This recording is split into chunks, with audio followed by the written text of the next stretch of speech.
how Congress is able to immediately pass the budget.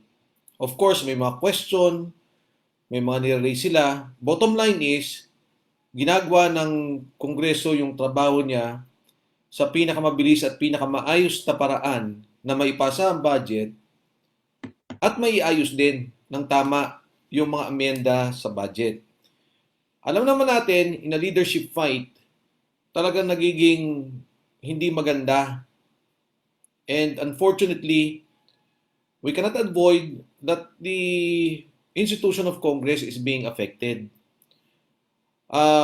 Personally, may kanya-kanya kaming paniniwala.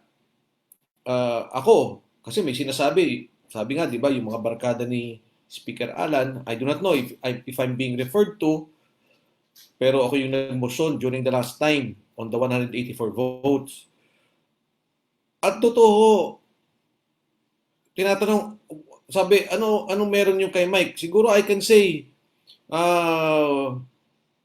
with all due respect to my two other colleagues, our deputy speakers, Gonzales and Villafuerte, siguro yung budget ko, out of 300, siguro pang 250 ako.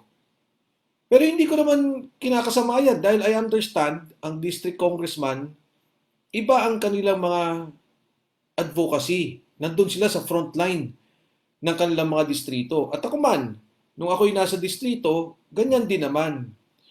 So I can understand if it is not a question of budget. Wala ho akong ganung budget na nakukuha kay Speaker Alan Cayetano. Malinaw ho yung sinabi ko na noon pa, yung galing niya, yung sipag niya, yun na nakikita ko. But again, ayoko naman na kami-kami mag-away-away. So maybe, and I hope that in our group, the group of Lord Velasco, na huwag kaming magtirahan in public to hit the institution of Congress. Huwag kaming magtirahan individually na ang institusyon ng Kongreso ang tinatamaan.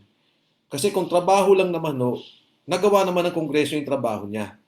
Naipasa niya yung budget kaagad, mabilis niya itong matatapos, nang hindi lang kung anong ibinigay sa amin, yun lang din ang pinasa namin. Inaayos namin to para itama. Marami ho akong advokasya sa pangkalusugan. And I'm thankful that the Speaker included me in the committee because there are things that I would like to be amended in relation to the budget of the Department of Health, in relation to PhilHealth, at kung ano pa ho yung mga pangangailangan. So, I have nothing to say against the camp of Congressman Lord Velasco, except that kung yung trabaho sa budget ang pag-uusapan, nagawa namin yung trabaho namin. Bagamat natapos kami nang hindi umabot doon sa sinasabi lang date, gusto nila October 14 pa, nagawa namin to. Napaliwanag ni Deputy Speaker Gonzales, Deputy Speaker Villafuerte, kung ano pa yung mga proseso. At yung Senado naman, pwede naman nila magawa yung trabaho nila na hindi ituro ang Kongreso na ito ang magiging rason para sa isang delay. We are all doing our best to do our jobs and we hope that we try to avoid hitting and tainting the institution of Congress in this leadership fight. And yun nga, panawagan ko dun sa kampo ng kabila, di mag-usap-usap at sinabi ng DSLA, tingnan natin yung numero. Huwag na tayo mag-away because hindi naman to dapat kami, hindi to si Mike Depensor, si Gonzales, si Villafuerte, kung di yung Kongreso na bilang institusyon. Maraming mga bago sa amin, maraming mga first-termers. Kawawa naman, hindi naman sila dapat maapektuhan nito. Ang appeal ko lang doon sa mga members of the House na nag-advocate that there should be equal distribution of the budget sa lahat ng mga distrito. Wag naman, because if we are mature enough and statesman enough to understand the budget, hindi naman pwede na ang budget na supposedly 4 trillion, paghati-hatian namin mga congressman. Hindi naman pwede yun. Hindi naman pwedeng kongreso lang ang mag-direct ng expenditure niyan. What's going to happen with the priorities of the executive? Talaga, may sariling priority ang executive Now, iba-iba rin ang pangangailangan ng mga congressman sa kanya-kanyang mga distrito. Yung capacity mo rin for the implementation of your yung program na gusto mo sa distrito, ibang usapan din yan. Sino ang congressman na aayaw na mapunta sa kanya lahat ng budget? Pero ang katotohanan, hindi pwede mangyari yan because your capacity ng iyong distrito, ng mga department ng ng DPWH to implement the project na bababa sa iyo. Katulad ko, Mandaluyong, ano ba ako? Katulad ni Mike, nung siya ay 3rd District Congressman. Nasa urban kami. Meron ba kaming farm to market road? Meron ba kaming ports and airports? Meron ba kaming mga pier? Meron ba kaming mga irrigation? Meron ba kami agriculture? Meron ba kami kung ano-ano dyan sa mga probinsya? Wala kami noon. Hindi naman nangangahulugan porket ang isang distrito na bigyan, let us say, ng airport na ganito, port dahil meron siyang sea, meron siyang kailangan sa airport na wala naman akong ganon, hindi naman porket meron siyang ganyan, tapatan mo rin ako na para mag-equal kami. No, according to the needs din at kailangan din naman tayo, meron din naman tayo sense o level of satisfaction natin na realizing ako hindi ko naman pinatatango sa ilong ko, no. Pango ito pero ibig ko sabihin gustuhin ko man na marami kong proyekto, pero naiintindihan ko deep in my heart na mas marami mga distrito sa akin na nangangailangan, kaya okay lang. Kahit naman majority leader ako, can you just imagine when I was majority leader noong nung 15th Congress, nung time ni SB, nagulat ako. As a majority leader, magkano ang aking net ng DPWH for my district? Less than 30 million. Less than 30 million. Magkano ang aking, magkano ang yung si Chicoy Alvarez na aking assistant majority leader sa Palawan? 7 billion. 7 billion. Magagalit ba ako dahil siya ay 7 billion? Maiinggit ba ako? No. Nung malaman ko bakit siya 7 billion, kasi merong national program ang ating gobyerno, convergence, tourism convergence. Lahat ng mga ginastusan dahil meron tayong nagka-campaign tayo sa underground river na tourism. So pinondohan ng gobyerno, ports, mga widening ng mga roads na dati para makapag-widen ang national government ng mga barangay, municipal or provincial roads, kailangan i-convert mo pa ito na national? No. Ang ginawa dati noon, basta going to yung mga tourism development site, gobyerno na ang gumastos ito. Kaya malaki ang kanyang pondo. And I don't take it against him. At hindi ako magsasabi, oy, ano ba kayo? Ano ko lang yan, assistant ko lang yan. Bigyan nyo rin ako 7 billion. No. Siyempre, ka rin sa mga eskwelahan. Pero definitely, hindi pwede magpantay-pantayan because iba-iba ang pangangailangan ng mga kanya-kanya mga distrito. Boss, Thank you po. si Majority Leader Martin pumasok. Romualdez. Martin. Wala. Shall we continue, sir? Yeah, si Martin lang is there. I thought he wanted to give a statement. Sir. Thank you, Sir Dave. Next on our list is Sir Erwin Aguilon of Radio Inquirer. Sir Erwin. Good afternoon po. Follow up lang ako kay Kong Boyet doon sa question ni Dave kanina. Kasi nga po sinasabi na pwede raw po na mag-elect ang majority na para kay Congressman Lord. So, in the event po, pwede po ba sila na halimbawa, pupunta sila ng plenary tapos may Zoom session din sila? Pumasok, sige. Okay. Pwede po ba yun? Sige. Alright, thanks. Bye-bye. I-honor po ba yun? Katulad nung nangyari, nung pinatala si dating Speaker Alvarez, ganun po yung nangyari. May sitting speaker nun. Well, katulad ng nasabi ko, naka-adjourn na ang session, sarado ang plenary. Hindi ko alam paano sila magkakaroon ng access doon. maraming mga kailangan na para sila ay makapag-session. It will be an illegal session dahil insofar as the House is concerned, nakasuspend ang session until November 16. Hanggang November 16 ang balik na. So, palagay ko lang yan para yung mga media hype lang yan na it's very, hindi ko alam as to how they will be able to do that. One thing is definitely sure ang sa akin, ang speakership ay palagi pakitaan ng tao yan. So far, ang nangyayari ngayon, panay media hype sila na meron kaming tao rito, yan na kami, majority. Pero that's one thing. It's another thing na makita yung mga tao na yan. And under a pandemic situation na hirap dati noon, ang ginagawa dati noon para makita ng mga members mo na meron ka talagang tao, nag-host ka talaga ng malakihang mga gatherings. Yung sa restaurant, para nakikita ng mga tao, sino ba yung sinasabi? Hindi pwedeng amin to yan. Ito na, listahan na. Kailangan makita. Pero under a situation na saan ka mag-meeting para ipakita mo na may mga tao sila. Unlike what happened kay Speaker, when his offer to resign was rejected, talaga may tao.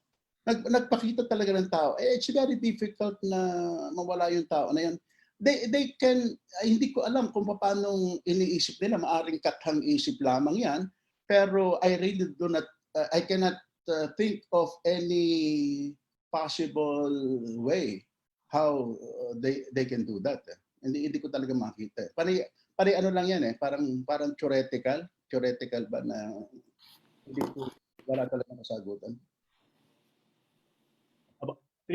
Next question ko po kay Kong Elray siguro or kahit sino po sa inyo. Yun daw pong reason behind sa pagpapasuspend ng session ng maaga kasi nga po yung calendar nyo ay hanggang October 14 kasi parang quote-unquote natatakot. Wala raw po kasing number sa side ni Speaker Cayetano. Well, ang simple sagot ko dyan, simple lang Sinabi ni Lord Velasco, September 30, dapat mag-step down. Nag-step down si Speaker Alan, September 30, nag-resign siya. May numero, may boto, may pirma. Tama po si Boyet na they support Speaker Alan. Nag-nominal voting na nandun po yung bodies. Sabi nila sa amin, diniderail yung budget. Sabi ni Congressman Lord, i-approve niya as is pag siya speaker. O in-approve namin. Ngayon, sinasabi ni railroad. I think at this point, whether takot or something. Again, going back to the challenge, let's focus on the budget. Then if they want to get the numbers, show it to the media, show it to your colleagues. Nagtatawag po si Congressman Lord ng mga lunch meeting and walang pumupunta. Even Zoom meetings niya, nafe-feel niya, minsan 5 lang, walang 10. I think if the media really wants to highlight the numbers as they're claiming, I think ask from them who are these people. Kami malinaw yung 205 nilabas sa media yon, nakita nyo kung sino po yon. And then yung sa 184 na-release rin sa media kung sino yon, excluding Atienza. So malinaw po kung sino nag-support kay Speaker. Unless ang numbers ni Lord Velasco, yun na nga, sinasama niya yung mga hindi naman members of Congress. So again, I ask the media, if ever Congressman Atienza or the Velasco camp make statements like this, siguro they should come out with who are these people. And yung nagbotohan wala ni isang tumayo para sa kanya. In fact, there were supporters of Congressman Velasco on the floor during that time, and not one of them stood up, objected, and supported Velasco. Yung yung nag-resign si Speaker, easily I saw like 3 or 4 supporters of Velasco on the floor na did not even bother to stand up for their kay Congressman Lord. So wala po talagang numero sila. Anyway, let's not forget that these are 2 separate issues. One, validity of the approval on second reading of the budget. Diba? As far as we are concerned, tapos na yun because procedurally we've done that in accordance with the rules. So we created a small committee, then approved na on second reading, subject to the amendments to be processed by the small committee, and then we'll go on third readings on November 16th. That is a separate issue. As to the another issue of the speakership, it is a parliamentary warfare. So they should din natin as we have followed the rules in approving on second reading the budget, then let us follow the rules in unseating the speaker, electing a new speaker, and you can only do that sa plenary. That is a separate issue. Yun, doon kami maghaharap. Then we are ready na harapin sila in a parliamentary warfare that will elect or that will dislodge Speaker Alan as the speaker and electing a new one. Magkaibang issue yan, magkaibang issue. Sir, last question ko po. Yun pong yung bagong regudon po dito sa Kamara, nakikita talaga dito po ay politika sa labanan sa kampo ni Speaker Cayetano at saka ni Congressman Velasco. You may call it that way, but that is the prerogative of the majority coalition. Yun ang prerogative niya. Kaya nga, ang election of any member, whether you are the chairman or a member of the committee, of members belonging to the majority coalition, is not subject to a vote. Kasi that's the prerogative of the majority. Whatever reason it may be, that is the prerogative of the majority coalition. Ako naman, Edwin, just to add to that, di ba nalinaw naman ni Speaker yan nasabi niya, ako, alam mo, dalawa dyan talagang kasama ko sa committee, and nung nagkaroon kami doon sa party list, sa coalition, nagkaroon din ng debate dyan, and pinapaliwanag ko nga doon sa mga bago, that even in the blocks, no, for example, the party list block, NPC, PDP, Lakas, Liberal, ang discussion usually dyan is they talk with the speaker, we have the slot, and sino ba yung acceptable kay speaker? Because at any rate, siya na rin naman yung magpapatakbo talaga ng Kongreso. In this case, the speaker qualified his statement. Ang sabi nga niya, parang nagkaroon ng, wala akong problema kung hindi niyo ako gusto, trabaho tayo, pero yun nga, parang wag naman tayo maging partisan sa laban na to. And I think in many ways, the vote would reflect that. Kasi, di ba, kung titingnan nyo, and I explained this, in the case of PDP, you now have two deputy speakers, Don Gonzales, who was the general in the campaign of Congressman Lord, and Johnny Pimentel, who also helped Speaker Alan Cayetano. Sa Liberal Party, Stella Kimbo, Kit Belmonte, talagang alam ko naman, mag-iwalay-walay siguro pagdating ng election, but the speaker respects them and they continue to function as to the committees that they were assigned. Nung ako, alam ni Boyet to, siguro ako pinakahuling nagka-committee. Ilang buwan bago na-form na yung organization ng Kongreso, pero tanggap ko yun Kasi alam ko naman, I was an active campaigner of Majo Martin Romualdez. And that is the prerogative of the speaker. Tingin ko, yun nga, ibahin natin yung trabaho, ibahin natin yung politika. In this particular case, pininiwalag naman ni speaker, hindi naman to dahil sa trabaho, kundi nagkaroon na ng konting politika talaga. And as to, ito ba'y major revamp ng Kongreso? Not necessarily, kasi marami pa rin namang, who did not support Alan Cayetano during his speakership fight, who are holding on to major committees, who are now currently part of the leadership of the House. And for that, you have to respect Speaker Alan Cayetano. Thank you po. Salamat po. Thank you, Sir Erwin.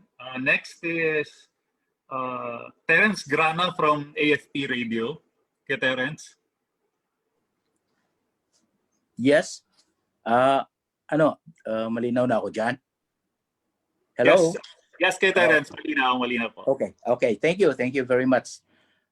Para sa lahat ito, itong question ko, ang House leadership ay nagiging committed to make the budget deliberations open and transparent. with these developments ngayon, can we assure the public that they will still be updated with the amendments to be finalized by the small committee?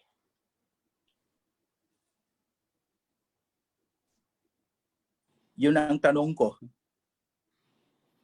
Hello? Yes, Terence. Yes, yes. Okay, kanina nabanggit naman nila Boyd yung naging process. Yung budget na gagawin, di ba? Individual amendments will now be, okay, first, nagsimula kami September 4. Lahat ng pinagdibatian, maraming tanong sa floor sa ngayon, natanong na rin during the committee deliberations. And I'm a witness to that kasi ako din naman kaya pagdating sa plenary, hindi na ako masyado nagtanong kasi marami na akong itinanong. Doon sa committee deliberations, nagkaroon pa ng committee briefings before that. Iba-iba kasi alam naman ng mga committee chairman kung ano yung may mga maraming tanong at maraming problema sa mga iba't ibang departamento. Pagdating dito sa individual amendments, of course, we will accommodate. Ako marami na rin kumausap. Mike, pwede ba namin ipasa sa'yo? Okay. And eventually, itong process na to will be open to everyone. Sa Senate, papasok pa rin to. Magkakaroon pa kami ng BICAM at magkakaroon ng final approval of the bill. So, are we transparent? We have always been transparent. Napabilis lang. Pero kung transparency ang pinagtatanungan, pinag-uusapan, ginagawa naman lahat. At nakita ko naman, kasi nung una, DSL Ray, DS Boyet, medyo nabilisan ako nung first pagpasok natin ng July But I cannot fault the leadership kasi maraming bago.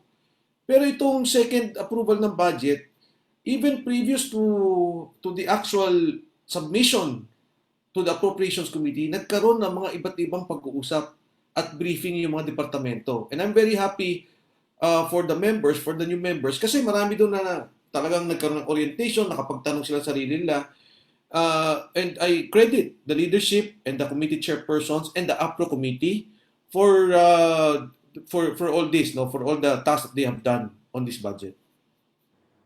If I may add, based on track record, yung last budget, 2020, ang daming accusation ng pork and park funds.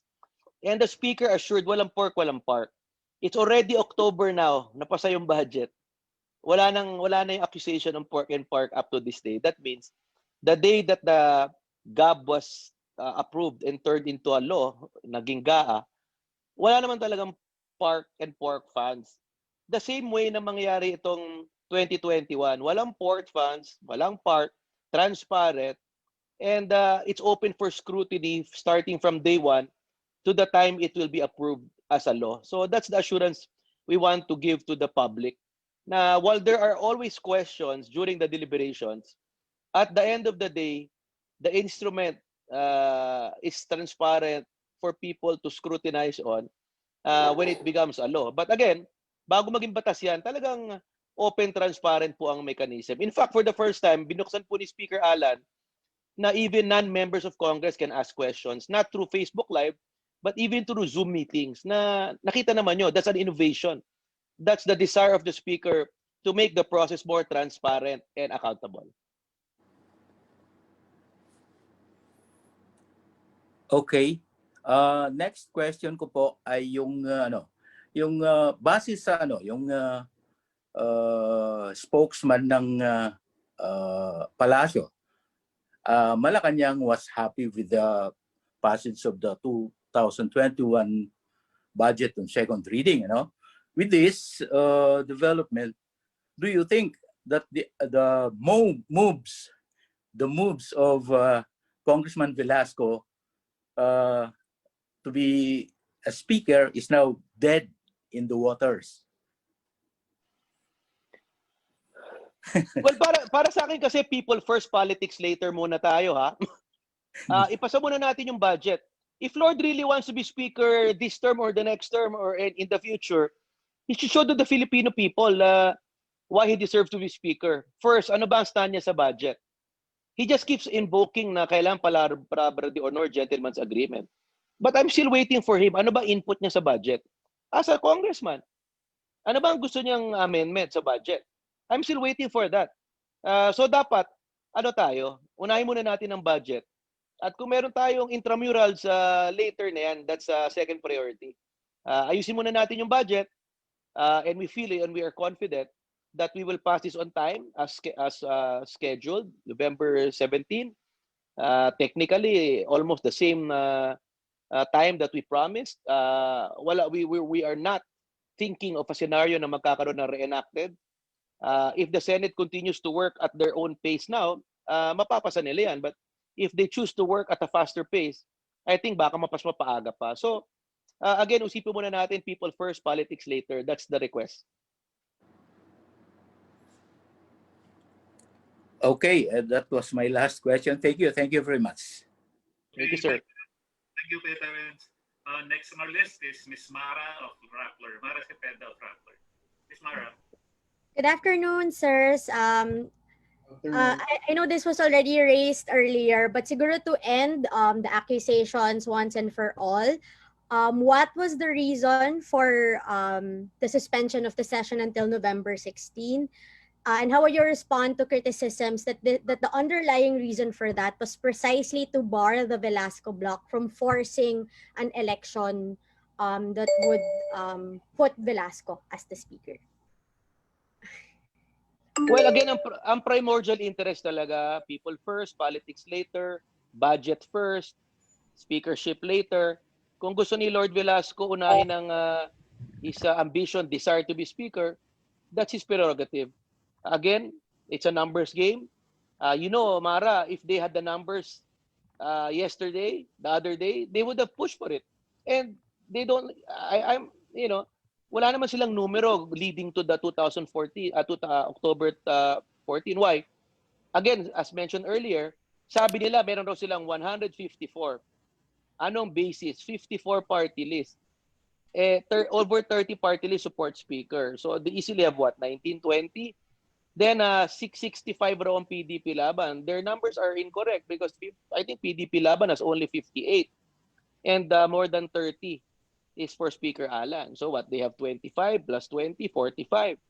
Then they say NPC raw has 35, but a few members already signed the manifesto for Speaker Alan. But even that, bigyan na natin yung 35. So that's easily what? 75. Ngayon, in fact, even the 75, nasa na yung numero na yan. So again, the talks leading to the October 15 is just pure saywar, hearsay. Kumbaga ano tawag dyan? Kumbaga they're just testing the reaction of their colleagues. But at the end of the day, numero pa rin talaga. Una, Mara, ang ganda ng aso mo. Thank you, sir. Again, I'd like to reiterate yung sinabi ni Deputy Speaker Boyet, no? Ibahin natin yung trabaho, ibahin natin yung sabihin na natin yung tactics in the fight. As far as the budget is concerned, we did our job. We approved it already and we will continue to work. Si DSL Ray will be one of the people spearheading the committee para dun sa mga amendments. So hindi pa kami tapos sa trabaho. Nung nandyan ako sa Congress, inabot ko yan, kasama ko na si Boyet at that time. Boyet was, kami yung mga bata noon. Nagkaroon ng kaguluhan. If you recall, Boyet, yung impeachment articles. Ang ginawa ni Speaker Manny Villar, opening prayer, siya yung nagdasal. And from the prayer, bigla niya sinubmit yung article sa Senado. Technically, na-impeach si Pangulo at the time because we already had the signatures. So, that was political. No? And it was part of yung, nakita nila, yung butas sa proseso ng rules. Kaya dapat to si Boyd, kakampi mo parati to, nakakatakot to pagka nasa kabila. Alam nito yung rules. Ito yung mga gumawa ng rules talaga from day one. And then after that, nagkaroon ng pagpapalit. Speaker Sani Belmonte was to become Speaker of the House. I think, Boyet, you became the majority floor leader even that time. Hindi, si Serge ata? Tama, ikaw ata. Pero si Serge Apostol. Oo. So, nag-majority ako sa iyo noon dahil ikaw ang senior deputy na at the time. And Congressman Speaker Fuentebella was also trying to maneuver. Ayaw niya na may tao sa floor, ayaw niya may ganito. So part ng proseso talaga yon sa parliamentary tactics. Yun lang ang sinasabi ko lang, kasama naman itong lahat sa mga taktika, kasama itong lahat sa mga proseso. Huwag naman tamaan yung institusyon ng Kongreso. Pagdating doon sa trabaho, gawin namin yung trabaho namin. If I were in the shoes of the other group, from day one, I would be on the floor. I would be active. I would be part of the entire process. Magmula pa sa COVID. Kasi di ba, it's not so much about electing someone, pati yung trabaho eh. Boyet, El Rey, araw-araw nandyan yan sa Kongreso. Nakikita ko yan. Si Boyet nga, nasa senior citizen na, comorbidity, nandun pa rin. Nagpapakita, nagtatrabaho. No? Napakasisipag nung, and I can name about 10 to 20 more. No, wag na tayo mag-usap ng galing. Yung sipag na lang nandyan sa Kongreso. And, so that also, in the ongoings of the House, we know what's happening. We know the processes. For example, kahapon, nagdebate sila. Sabi nila, do we now adjourn or do we now suspend? And Boyet was there. He was explaining, no. Kasi ang legislative calendar ganito, marami pa tayong kailangan ayusin for the Bayanihan Part 2. So therefore, this is the process. And, doon mo lang malalaman yung anong dapat gawin at anong mangyayari kung nandoon ka sa mismong floor at alam mo yung nangyayari in plenary. But sir, there are unique circumstances now that gives you the speaker and the speaker's allies the upper hand. Because of the COVID-19 pandemic, because of physical distancing, only a limited number of congressmen are allowed to enter the plenary hall. And we know yung pagpasok dito, hindi lang sila pwede basta-basta, may ipapaalam dapat yan si leadership. Pati sir, sa Zoom, there are reports, particularly from Congressman Lito Atienza, that they were trying to unmute themselves during the Zoom session yesterday, but hindi they couldn't speak up. So how would we respond to allegations that you are using legally accepted procedures to the detriment of the Velasco block, so they cannot make any oppositions to any of the motions yesterday? Ako naman, the rules governing the virtual session was not designed para against the Velasco group. It was not designed for that. It was designed to make Congress respond to its legislative task. Na because of the COVID, because of the pandemic, because of the health and quarantine protocols na nililimit ang because of marami sa mga congressman ang immunocompromised, and I'm one of them na kasi diabetic ako, then we are forced by circumstance na ganito ang mangyari. What's the alternative? Tell me, tanungin natin sa kanila. Kila Lito na palagi nag-question ng ganitong sistema, would we rather stop the proceeding? Tigilan na natin muna to. Hintayin na muna natin matapos ang pandemic so that magkaroon tayo ng physical session. Huwag na muna tayo magtrabaho. Huwag na muna tayo magpasa ng mga meaningful na batas katulad ng Bayanihan 1 Act, Bayanihan 2, dahil hindi pa pwede na mga Zoom session. Ganun ba ang gusto natin mangyari? Ang tingin namin, yung ganung pananaw, yung pananaw ng tamad yun eh. Pananaw ng ayaw magtrabaho. Samantalang sa pangunguna ni Speaker Alan, Majority Leader si Martin Romualdez, gumawa ng kapaparaanan na tinanggap naman bilang proseso ng plenaryo para nga makarespond ang mambabatas sa kanyang tungkulin. Totoo, sa Zoom, talagang muted lahat. Can you just imagine na kung i-unmute mo yan, kung minsan nga nakikita mo sa mute eh. Pag nanonood kasi madalas ako, nakamute ako. Nakikita mo, yung mga congressman, may kausap sa telepono, may kausap na ganyan, kichismisa, nagtatawanan. Ganyan, just imagine itong noise na to will be broadcasted simultaneously. Hindi matatapos. Pero does the Zoom session prevent members from participating in the deliberation, in the committee, in the session? Tanungin natin lahat ng mga makabayan. Ang pinakamaraming partisipasyon na ginagawa sa mga Zoom session ay makabayan. Ba't hindi nagre-reklamo itong mga to? Bakit wag mo sabihin, sila yung mga oposisyon to, kung gusto namin pigilin dahil alam naman natin hindi naman papanig sabi niyan, sila pa lang mismo hindi na sila makakapasok, pero sila ay they are complying with the requirements provided for in a Zoom conference or in a Zoom meeting or in a Zoom session, because bago magsimula ang session, nagbibigay naman ng secretariat kung gusto mo mag-manifest, gusto mo mag-interpellate, kung gusto mong mag-point of order, kung gusto mong other motion, merong inilagay na contact person doon at number para yun ang tatawagan mo. Pero hindi pwede sa Zoom conference na magsisigaw ka dyan dahil hindi ka talaga ma-unmute because yun talaga ang naging patakaran. Mara, may nangyari kasi nung last time nung nag-motion ako to the offer of resignation of the speaker. Ang tumayo si Ace, kung nare-recall mo, sabi ni Ace, teka, walang nag-object, unanimous na yan.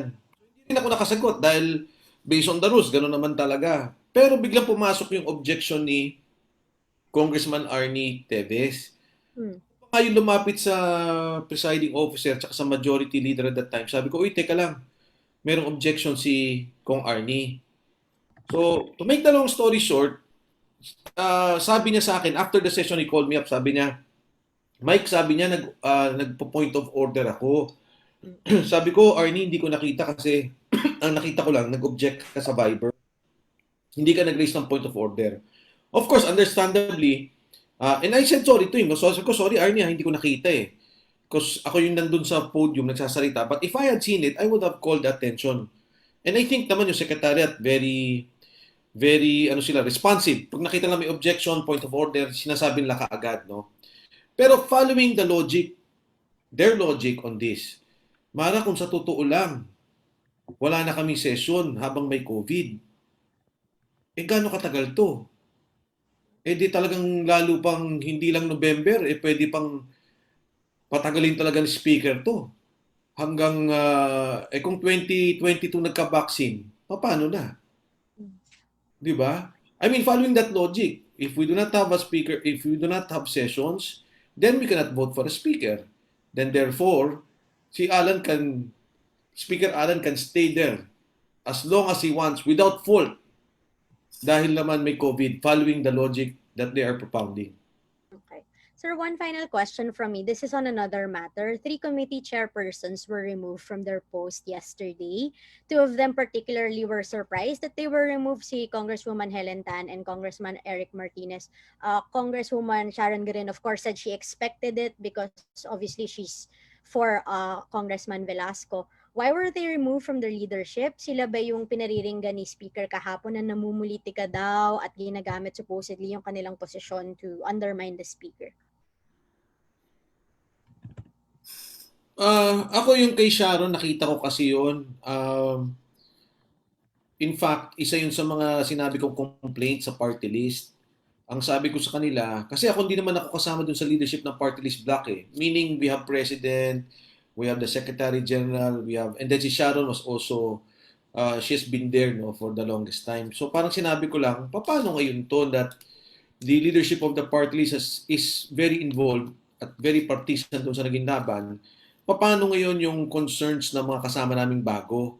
Who will now conduit yung mga new members, yung mga bago, yung mga first-termers, dito nga sa mga kailangan nilang mga proposals on the budget, syempre, may kanya-kanya kaming advocacy, may kanya-kanyang sektor. As to the others, hindi ko masabi, but si Speaker naman, nilinaw na nga niya, nag-qualify siya dun sa statement niya. Pero, unfortunately, isa to sa mga parabang pangyayari pagka ganitong may leadership fight. Talagang hindi maiwasan, may ganito talagang mga sitwasyon. Okay. Thank you, Ms. Mara.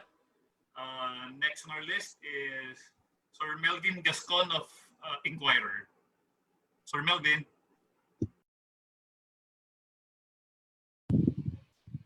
Hi po, good afternoon, sir. Afternoon. Sir, I was limited to 2 questions, so bibilisan ko na lang po yung dalawang question. First, yung po sa binabanggit ninyo na walang politika, budget muna, tao muna. So, pero bakit po, halimbawa, si Kong Mikey Romero natatanggal, si Kong, yung 3 pong chairperson sa tanggal din. So, yung pong binanggit na explanation ni Kong Mike kanina na may pinapanigan. Pero meron din naman pong pumapanig kay speaker. So why should it be an issue for anyone, primarily si speaker, na yung pong mga congresspersons may mga leanings po sila sa speakership contest? Why should it be an issue? Samantalang kayo po, halimbawa, very open naman kayo na kay speaker. Bakit po magiging issue na may mga pumapanig naman kay Kong Lord? Since in the first place, term sharing naman po talaga yan. And hati po talaga yung loyalties, so to speak, ng mga congresspersons. Melvin, ako mabilis na sagot lang. Alam mo, ako sinabi ko na nga no. Una, hindi ganun ang budget ko. And I can understand. Wala akong reklamo dyan. Talagang tanggap ko yan. I would think, even amongst the party list, kahit na kung tutusin, siguro, ewan ko, kung anong computation ng term ko, kung 4-termer ako, kung paano.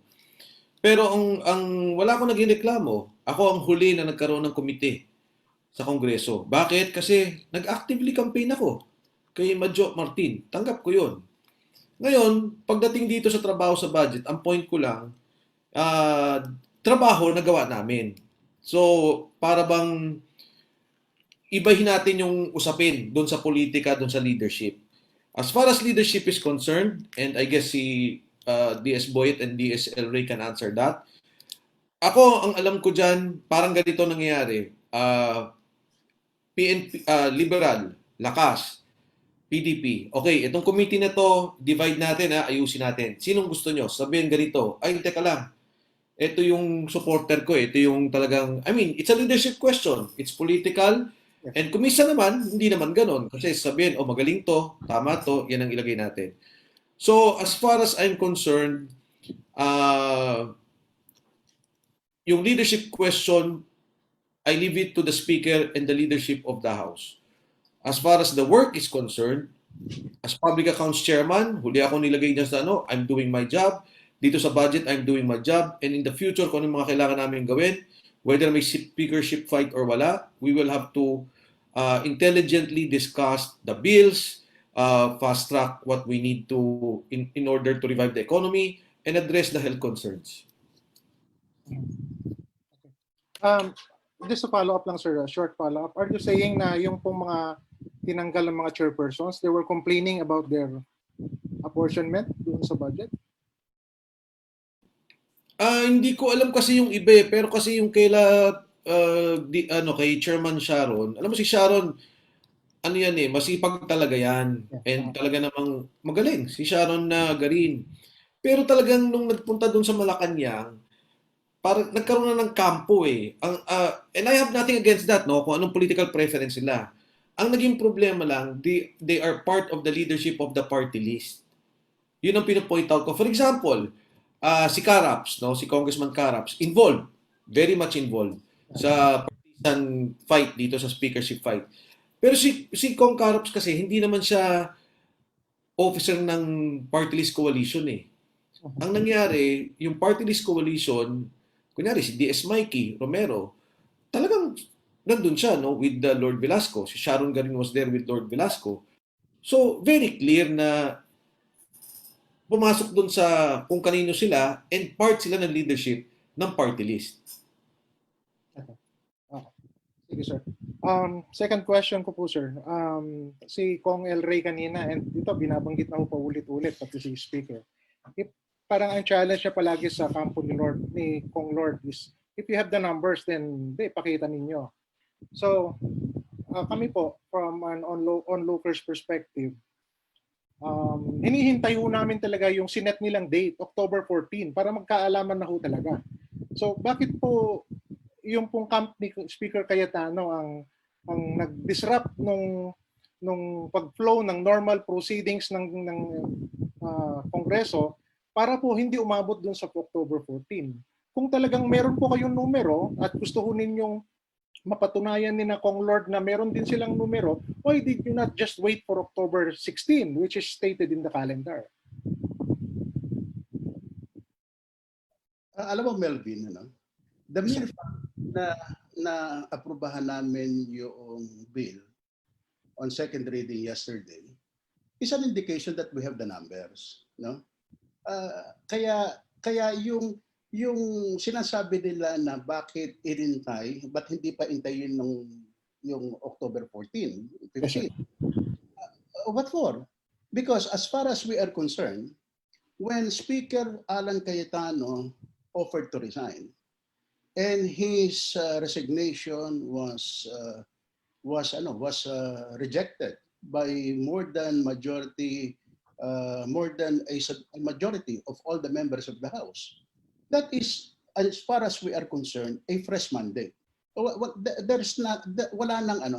Wala nang pinag-uusapan as far as we are concerned. Wala nang pinag-uusapan term sharing dito. Sila na lang ang nag-i-insist ng term sharing because hindi sila nakaupo. And the only reason why para sila makaupo is to insist on the term sharing. Kami naman, as far as we are concerned, we have the numbers na reject na yung term sharing agreement. Si Speaker Alan Cayetano was given a fresh mandate. So if we are to follow the rules, there's only one way of unseating Speaker Alan, and that is not to insist on the term sharing agreement, but to file the appropriate motion sa floor, which is to declare vacant the position of the Speaker and have the support of the majority of all the members of the House. Nangyari iyon nung inunseat si Speaker, sinabi ni Mike kanina, nangyari iyon nung inunseat si Speaker Villar na Pentabella. Nangyari iyon nung inunseat si Pentabella ni SB. Nangyari iyon nung inunseat si JDB ni Boy Nograles. So, paglabanan talaga, at alam niyo naman, labanan na talaga ito. There's only one way of wag na tayong let's call a spade a spade. Talagang labanan na talaga ito. Dahil kasi magkaiba ang aming pananaw eh. Ang pananaw nila meron pang agreement eh. Ang pananaw namin may fresh mandate na eh. So, isa lang ang pamamaraan niya para mawala si Speaker, pakita nila yung numero nila that they are supported by the majority of all the members of the House because that's the only way of doing it. No other way. Sir, doon po sa speech ni Speaker noon pong last week, he himself admitted na doon po sa pag-uusap nila ni na President Duterte doon sa Malacanang, ang nabanggit po na date is October 14. Before they parted ways, there was a mention of October 14. Is that not accurate, sir? In fact, ang linya nga ni Speaker, there was no such agreement. Yun ang nangyayari sa kanila. They are insisting na October 14. Kaya nga ang sinabi ni Speaker sa kanyang kung ganun din naman pala, edi in-offer niya na nag-resign siya, nag-offer siya to resign noong September 30 pa lamang para kung merong may posibilidad na nanalo si Speaker si Lord Velasco, then he will be the Speaker in charge of shepherding the approval of the 2021 General Appropriations Bill. Thank you so much, sir. Maraming po salamat. Thank you, Sir Melvin. Next on our list is Ms. Victoria Tulad of GMA7. Ms. Victoria. Hello po. Hello. Hi po. Question po for Kong Boyet. Sir, na-mention nyo na nga po na based on House rules, walang nangyaring illegal or violation doon sa suspension yesterday. Pero can you comment lang po doon sa statement ni Kong Lagman he said na it violated the Constitution kasi kailangan daw na neither house during the sessions of Congress without the consent of the other can adjourn for more than 3 days.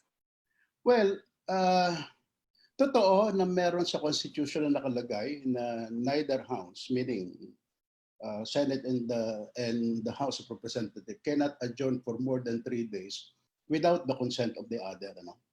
Sabi nila, there is a violation of the Constitution kung mag-adjourn ng walang consent. Assuming for the purpose of argument that nag-suspend kami ng session yesterday without the consent of the Senate. Does it work as a violation of the provision of the Constitution? Ako, I say no. Why? Because ang interpretation ko diyan sa period na yan, yung sila sabing consent of the Senate for more than 3 session days na adjournment, ang tawag diyan is a directory provision. Although the Constitution stated shall not, di ba? Shall not. Pero ano yan directory provision. And what is the meaning of a directory provision? It is merely a directive o parang ano lang, guidance, violation of which does not amount to disregard of which does not amount to any violation na wala kang, you don't have to correct anything. Ang tawag doon discretionary provision. Just to give you an example ng mga discretionary provision. There is also a provision in the Constitution that mandates the Supreme Court not to decide a matter submitted for decision within 24 months or 2 taon from the time that a subject matter or a case is submitted for decision. Sabi ng Constitution, the Supreme Court shall within 24 months or 2 years from that day it is submitted for the decision, decide on the matter. Pero there are so many cases na kahit na submit na for decision, wala pang decision ang Supreme Court for more than 24 months. So in one case, na challenge ang Supreme Court na it is guilty of violating the Constitution because mandatory ang nakalagay Sabi, shall decide within 24 months. Ano sabi ng Supreme Court? Supreme Court na to na nag-i-interpret the meaning of if there is doubt. Siya is the final arbiter of the meaning of a law. Sabi niya, no, this is a mere directory provision. Meaning, kahit na beyond 24 months namin, does not necessarily mean that we are violating the Constitution. So, ganun din kami. Kung hindi man kami humingi ng consent sa Senate, then it does not mean that invalidated ang ginawa namin. No, because yun directory provision. If they disagree with my position, na ang sabi nila ni mandatory, sabi ni Edsel, mandatory, ang sabi ko directory, who will resolve this doubt, this issue? It's the Supreme Court, hindi kami. Then, takbo sila sa Supreme Court. And by the time na tumakbo sila sa Supreme Court, aabot na yung legislative period ng legislative calendar namin na by that time, we are already officially on recess. Victoria, just an addition to that, in fact, si Boyet nga, si DS Boyet, we were discussing yesterday. And, very clear what we did was a suspension of our session and not an adjournment of our sessions. And DS Boyet has been clear on that kasi yun nga, siya kagad ang tinanong ko Sabi ko, pare, ano ba tong interpretation dito? So, to my mind, aside from what DS Boyet mentioned, this was not an adjournment. It was only a suspension of our sessions. And as stated, very clear din na we will resume based on the legislative calendar. Saka, if we are to be strict about it, di ba? Ang sabi ng Constitution cannot adjourn for more than 3 days, no? So, nagsuspend kami between yesterday up to November 15, no? So, what is the difference between Ito kasi ano na to medyo technical na to. What's the difference between suspension and adjournment? Ang suspension, kahit na katulad yan ang budget, we began deliberating on the budget last month, the other Monday. September. Limang araw na, di ba? Sa plenary, 5 araw na, plus dalawa kahapon. So, pero araw-araw yan nagsususpend. So, for our purposes, yung nangyari last week, hanggang kahapon, isang session day lang yun. Session day. Isang session day lang. So, if we are to be strict about it, dahil nakasuspend kami from yesterday up to November 15, meron bang dumaan na 3 session days? Wala. Because all of that will be considered as one session day. Yun ang difference between, para maintindihan nyo, anong ibig sabihin ni Mike na hindi kami nag-adjourn. Kasi ang adjourn, iba yon, it terminates the session day. Ang session day, ang suspension of session, the session continues until the next adjournment. Yon. Ikaw nga nagpaliwanag nung kahapon eh. Inulit ko lang. Sir, isa na lang po. Sabi ni Kong Lagman na violate yung concurrent resolution 11. Indicating na from October 17 to November 15 lang dapat ang break. Quick reaction lang po. Well, katulad sinabi ko kanina, directory lang naman yan. Directory. And being a directory, insofar as we are concerned, nakasuspend na kami, but insofar as the Senate is concerned, they can still continue with their session. And being a directory in character, wala namang cause for alarm because it does not mean that we have to undo everything that we did because of what happened yesterday. Thank you po. Thank you. Thank you, Ms. Victoria. Last on our list is Ms. Ria Fernandez of PD5. Go ahead, Ms. Ria. Hi, Kongs. Hi. Yes. Kong, my question is totally not related to the budget or speakership issue. It's for Congressman Depensor. Sir, just your reaction or statement that ABS-CBN shows will be aired on Zoe TV. I have no problem with that because ito naman magiging block time ang arrangement nila dyan. It is not utilization of the franchise. It is the franchise of Zoe and they are buying into it. So ABS-CBN is still a corporation and it is well within their right to do so. So I have no problem with that. Magalit sa si Sandro Ria, diyan pa naman si Sandro. All right, Kong. Thank you.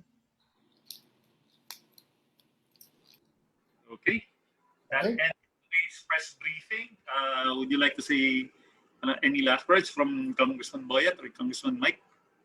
Anyway, maraming salamat sa time niyo and we hope that we were able to answer all your questions at we emerge more intelligent about the subject issues at hand. Kang Mike? Yes. Well, una sa lahat, marami din salamat sa pagkakataon mapaliwanag yung mga nangyari dito sa atin sa Kongreso. Inuulit ko, yung kanina din binanggit ni DS Boyet kanina na may mga trabaho kami at meron din politika.